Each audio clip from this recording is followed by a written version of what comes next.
A poor young man helped an old stranger on a rainy night. No cameras, no reward, no reason. But the next morning, his life changed forever. Because the man he helped wasn't ordinary. And what happened next shocked the entire city.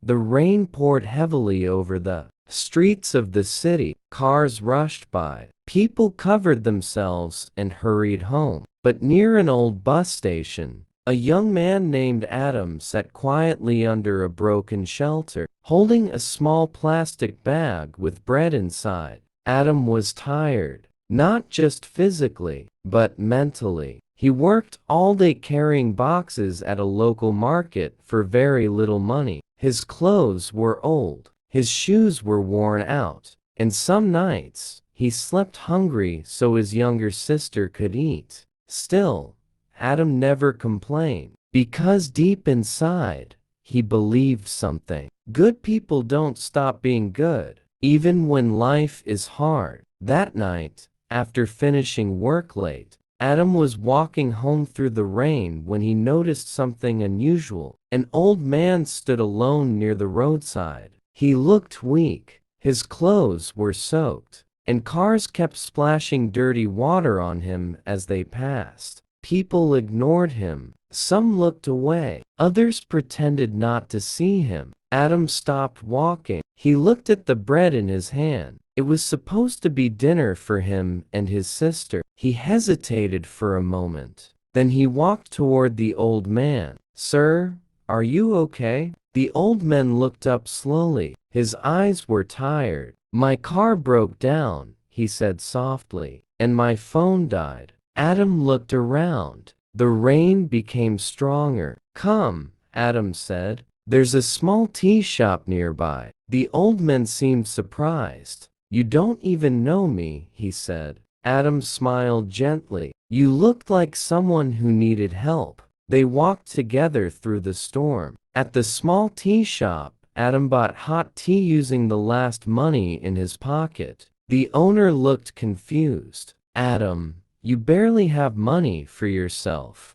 Adam simply replied, "He needs it more tonight." The old man watched quietly. After some time, Adam gave the stranger half the bread he carried. "This is all I have," he said with a smile, "but sharing makes it enough." The old man stared at him for a long moment. Nobody had treated him this way in years. Not because of money, not because of power, but because of kindness. After the rain slowed down, Adam helped the man reach an old black car parked near the road. Before leaving, the stranger asked, "What's your dream, son?" Adam laughed softly. "Honestly, I just want a better life for my sister." The old man nodded slowly. Then he handed Adam a small card. "If you ever need help, come here tomorrow." Adam looked at the card. It only had an address. No name, no company, nothing else. Adam thanked him politely and walked home through the cold night. The next morning,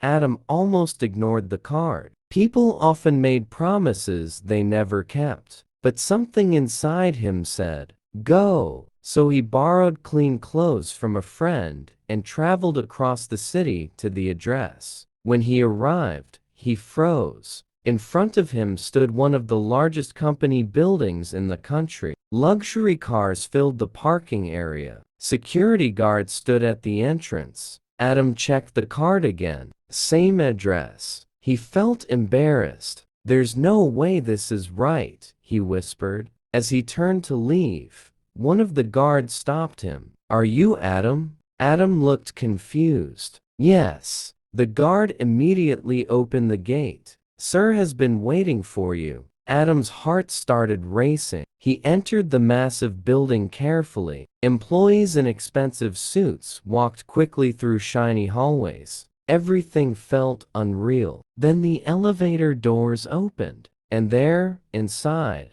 a beautiful office with giant windows overlooking the city, sat the old man from the rain. But this time, he looked completely different. Elegant suit, luxury watch, powerful presence. Adam's eyes widened. The old man smiled. Welcome, Adam. Adam could barely speak. Who are you? The man stood up slowly. My name is Richard Hale. Adam's face changed instantly. Everyone knew that name. Richard Hale was one of the richest businessmen in the country, a billionaire, owner of multiple companies, a man powerful enough to change lives with a single decision. Adam stood there speechless. Richard walked closer. Last night, he said, I left an important business dinner early because I was tired of fake people. He paused. People respect wealth. They respect power, but very few respect humanity. He looked directly into Adam's eyes. You helped me when you believed I was nothing. The room became silent. Richard continued. My own business partners drove past me without stopping. Adam couldn't believe it.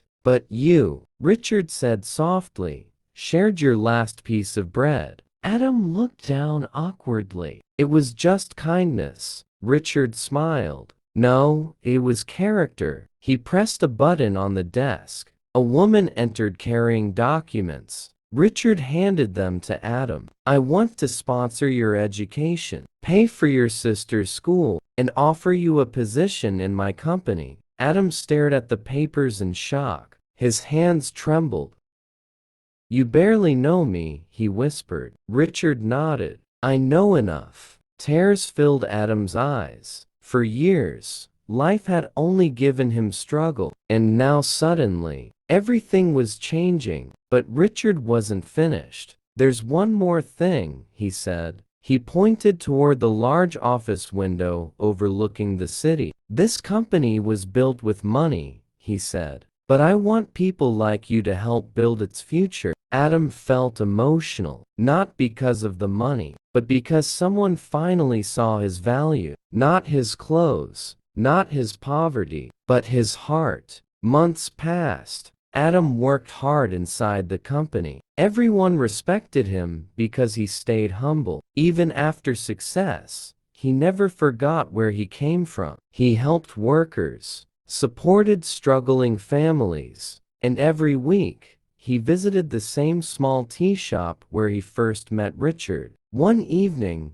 the tea shop owner asked him, "Why do you still come here? You can afford expensive places now." Adam smiled. Because this place reminds me who I am. Years later, Adam became one of the youngest directors in the company. But the story of the rainy night spread everywhere. People called it luck. But Richard once said something important during an interview. It wasn't luck that changed Adam's life. He smiled proudly. It was kindness, shown when nobody was watching. Ending message. Sometimes the smallest act of kindness can open the biggest door in your life. Help people because it is right, not because you expect a reward. Because one day, the world may return that kindness in ways you never imagined.